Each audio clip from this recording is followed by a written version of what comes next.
안녕하세요. 안성식 컴퓨터입니다. 만해 한용운. 만해 한용운의 생애 33인 독립선언문, 그리고 님의 침묵, 민족적 불교적 깨달음의 통합. 서론.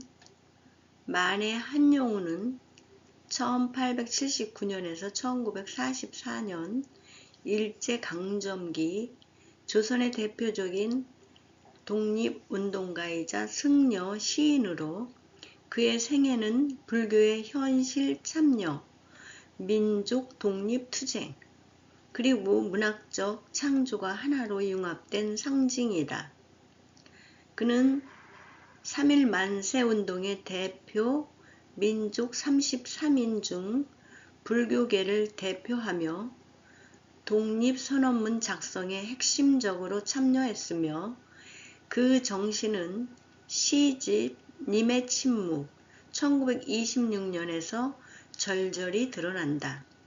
본 논문은 한용운의 생애를 바탕으로 33인 독립선언문의 역사적 의미를 탐구하고 님의 침묵을 통해 그의 불교적 사상과 민족적 염원이 어떻게 문화적으로 승화되었는지를 분석한다. 이를 통해 한용운은 단순한 독립운동가가 아니라 이별의 슬픔을 희망으로 전환하는 불교적 역설을 통해 민족의 영원한 사랑을 노래한 사상가임을 밝히고자 한다.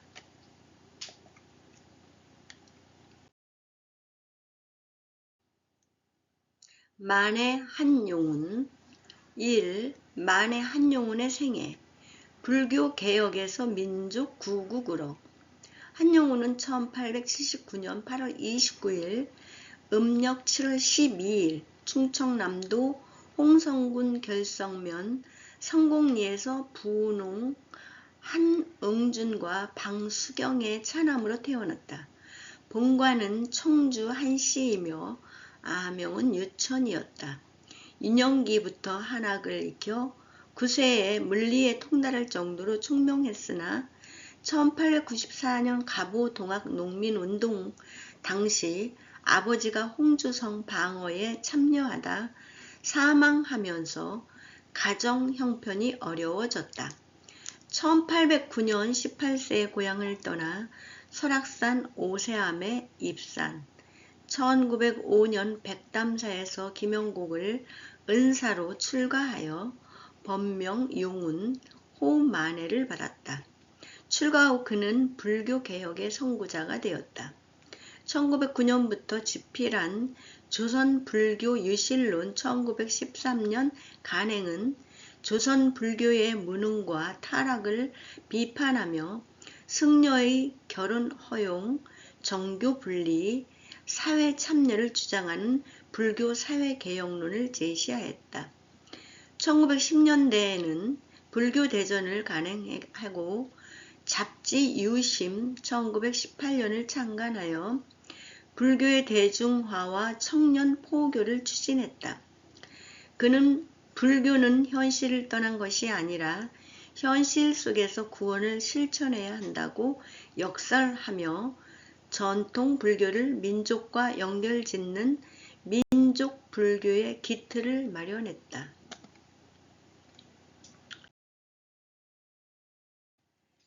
1918년부터 한용운은 독립운동에 본격 참여했다. 우드로 윌슨의 민족 자결주의에 고무되어 천도교, 기독교와 연합한 3.1 운동 준비에 뛰어들었다.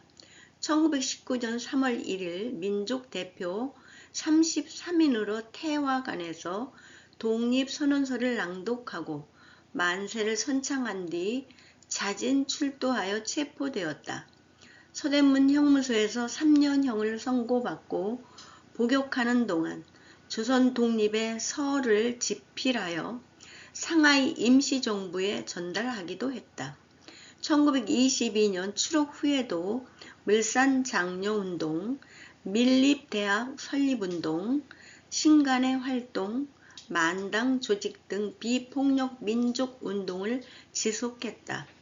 1933년에는 성북동 시무장을 마련해 북향으로 개조하며 일제에 대한 저항 의지를 보였다.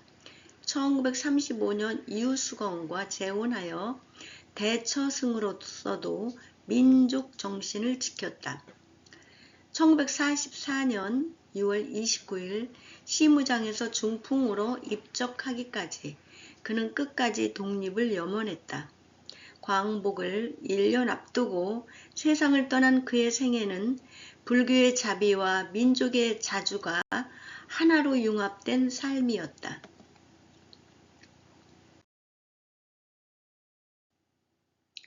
2. 33인 독립선언문과 한용운의 역할, 비폭력 저항의 상징. 3.1 만세운동은 밀제의 무단 통치와 고종 독살설, 파리 강화회의 민족 자결주의가 맞물려 폭발한 전국적 비폭력 운동이었다. 1919년 2월 천도교 손병희를 중심으로 종교계 지도자들이 모여 민족 대표 33인을 구성했다. 한용운은 불교 대표로 참석하며 선언문 작성 과정에서 핵심 기여를 했다. 체남선의 초안을 작성했으나 한용운은 한문투가 어렵고 옹골하다고 비판하며 재작성을 주장했다. 받아들여지지 않았으나 이광수의 교정 후 공약 3장을 보완 추가하는 데 결정적 역할을 했다. 공약 3장은 1. 오늘의 독립선언은 정의, 인도, 생존, 존영을 위한 민족의 요구이니 오직 자유로운 정신으로 할 것이요 결코 배타적 감정으로 함부로 하지 말라. 2. 모든 행동은 끝까지 질서와 규율을 지키며 어떠한 경우에도 폭력을 행사하지 말라. 3. 끝까지 1인까지도 의사를 발표하라는 내용으로 운동의 비폭력성과 지속성을 강조했다. 1919년 3월 1일 오후 태화관에서 29명이 모여 선언문을 낭독했다. 한용운은 불교계에 3천여 매의 선언서를 배포하도록 지시하고 탑골공원 만세운동을 독려했다. 선언 후 33인은 자진 출도하여 체포되었으나 이는 오히려 전국적 만세운동의 도화선이 되었다. 선언문 전문의 핵심은 다음과 같다.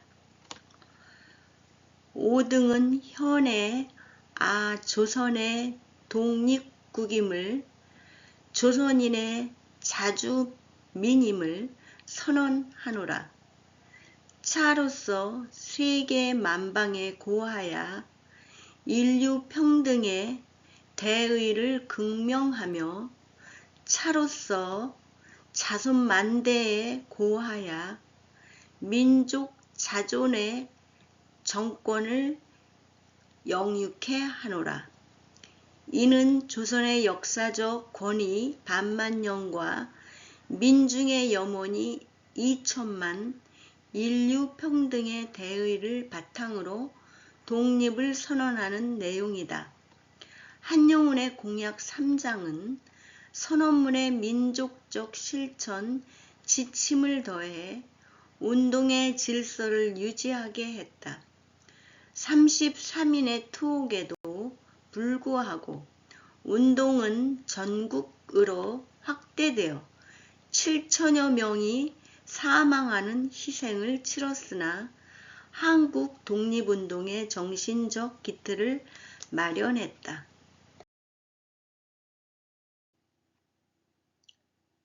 3. 님의 침묵 작품 분석 이별의 슬픔에서 희망으로의 역전. 한용운은 3.1 운동 후 3년을 옥고를 치르고 1922년 추록한 뒤 1925년 설악산 오세암에서 님의 침묵을 탈구하고 1926년 출판했다. 표제시 님의 침묵은 시집의 정신적 핵심으로 님에 대한 그리움과 님 침묵 속의 영원한 사랑을 노래한다.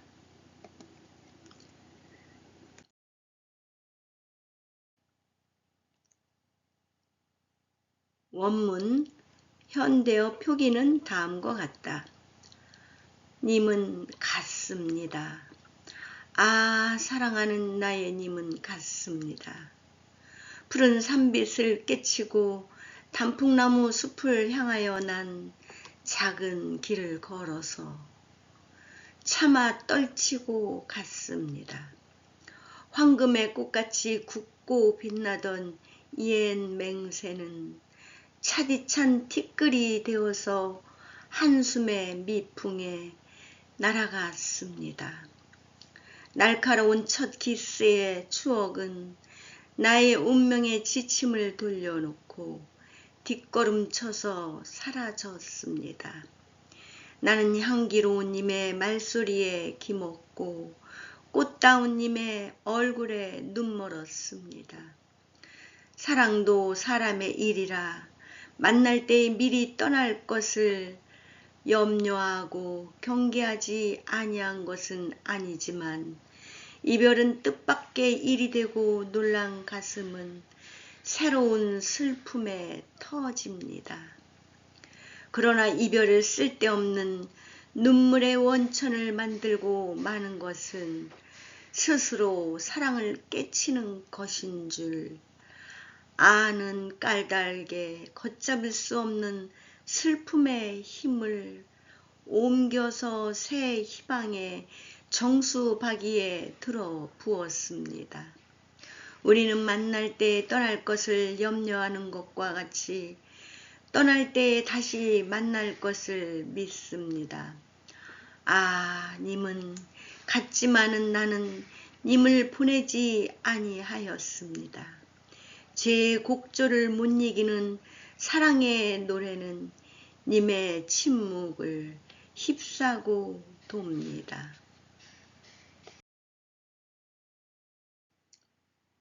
시의 구조는 기, 이별 제시, 승, 슬픔, 전, 희망 전환, 결, 영원한 사랑으로 전개된다. 님은 다층적 상징이다. 표면적으로는 연인, 불교적으로는 부처나 동생, 민족적으로는 빼앗긴 조국이다. 시인은 님이 아니라 기룬 것은 다 님이다 라고 서문에서 밝혔듯이 모든 그리움의 대상을 포괄한다. 가장 큰 특징은 불교적 역설이다. 윤회 사상과 공 사상의 바탕을 두어 만날 때 떠날 것을 염려하는 것과 같이 떠날 때 다시 만날 것을 믿습니다라고 선언한다. 이별의 슬픔을 새 희망으로 전환하는 이 역전 구조는 3.1 운동의 패배와 옥중 고난을 딛고 독립을 믿는 한용운의 민족적 신념을 투영한다. 여성적 경어체 씁니다. 산문시적 리듬, 감각적 이미지, 산비, 단풍, 미풍, 키스는 애절함을 더하며 검열을 피하면서도 민중의 마음을 울렸다. 님의 침묵은 단순한 예상시가 아니라 침묵하는 님, 조국 진리를 향한 적극적 사랑의 노래다. 이는 한용운의 생애와 선언문, 정신을 문학적으로 승화한 결과물이다. 결론, 영원한 님을 향한 사랑의 유산. 한용운의 생애는 출가에서 불교 개혁, 33인 선언문 참여, 옥중 투쟁, 그리고 님의 침묵 창작으로 이어지는 일관된 흐름이다. 33인 독립선언문은 비폭력 민족 자결의 선언이었고 공약 3장은 실천의 지침이었다. 님의 침묵은 그 정신을 이별 속의 만남이라는 불교적 깨달음으로 승화시켜 식민지 시대 조선인에게 희망을 주었다. 오늘날 그의 유산은 시무장, 만해 기념관, 그리고 수많은 연구를 통해 살아있다. 님은 갔지만은 나는 님을 보내지 아니하였습니다. 라는 구절은 광복 80년이 지난 지금도 우리에게 민족의 자주와 사랑의 끈질긴 기다림을 읽게 온다. 한용운은 불교와 민족, 문학과 실천을 통합한 진정한 민족 시인이었다. 한용운의 통합적 사상을 체계적으로 조명하며 그의 삶이 오늘날에도 민족 정신의 등불임을 확인한다.